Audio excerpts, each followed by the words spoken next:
vähän sitä jäätä irti omistakin jaloista. Jatka sitten ja kaadatkin tonne putkeen. Otetaan siitä harjoitteluna pimeätä putkikulmaa, koira irti ja lähetä siitä. Älä mene sinne putkeen. Joo. Eli muista taas askelponnistuspaikkaa kohti, eli siinäkin liike mukaan siinä lähetyksessä. Ja voit ottaa sen putki-käskyn nyt, kun se ei sitä näe. Hyvä. Katse.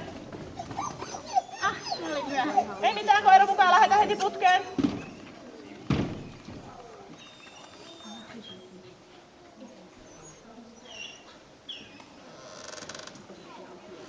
Katse.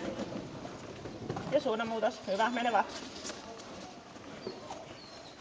Jatka heti sama uudelleen siitä, jatka sama. Jatka. Paukkaa hypyn jälkeen. Hyvä.